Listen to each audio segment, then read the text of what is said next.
দিন দোস্ত, welcome to Kalyani physical academy. Kalyani physical academy তোমাদের সুস্বাগত জানাচ্ছি। আজকে যে বিষয়টা নিয়ে তোমাদের কাছে তুলে ধরতে চাইছি সেটা হচ্ছে কালার ব্লাইন্ডনেস, মানে জন্ম বন্য অন্ধত্বতা। সুতরাং এই বিষয়টাকে নিয়ে তোমাদের কাছে তুলে ধরতে চাইছি। এইমাত্র আমি একটা ভিডিও ক্লিপের মাধ্যমে দেখলাম যে একজন অন সার্ভিস কোনো একজন প্যারামিলিটারি ফোর্সের জওয়ান তাই সে সাজেস্ট করছে ডাক্তারের কাছে যাওয়ার জন্য। তার পূর্ণাঙ্গ ওই বিষয়ে কোনো জ্ঞান নেই কালার ব্লাইন্ডনেস সম্বন্ধে। কালার ব্লাইন্ডনেস যাদের আছে তাদের তুমি আজকের ডেটে লিখে রাখতে পারো, ডাক্তারের কাছে যাওয়ার কোনো দরকার নেই। কারণ কল্যাণী ফিজিক্যাল একাডেমি যেটা বলে দেয় সেটাই রাইট।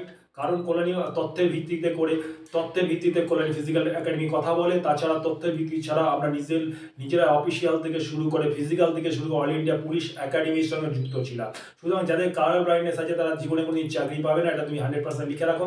কারণ কালার ব্লাইন্ডনেসটা হচ্ছে বর্ণ অন্ধত্ব রোগ। এটা দুটো কারণে হয়, একটা বংশগতভাবে হয় আর একটা হচ্ছে জন্মগত হয়। সুতরাং যাদের বংশগত হতে পারে, বংশে কাউর থাকলে তার কারেন্ট ব্লাইন্ডনেস আসতে পারে, কাউর জন্ম থেকেও কারেন্ট ব্লাইন্ডনেস আসতে পারে। সুতরাং এই দুটো কারণে হয়। আর তৃতীয় কারণটা সেটা হচ্ছে যে ওষুধের সাইড এফেক্ট থেকেও অনেক সময় কালার ব্লাইন্ডনেস আসতে পারে। আর চতুর্থ কারণ হচ্ছে যাদের গ্লুকোমা হয় চোখের মধ্যে, তাদেরকে কালার ব্লাইন্ডনেস আসতে পারে। সুতরাং কালার ব্লাইন্ডনেস যাদের আছে তাদের জীবনে কোনো চাকরি হবে না।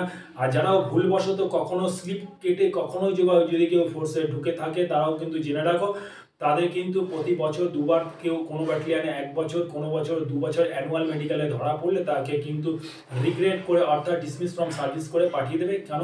সে চাকরির জন্য সে যে কোনো অসৎ উপায় হোক বা যে কোনো স্লিপ হয়ে হয়তো ঢুকে গেছে, তার জন্য কিন্তু চাকরি থেকে বরখাস্ত করে দেবে। জয় হিন্দ বন্ধু।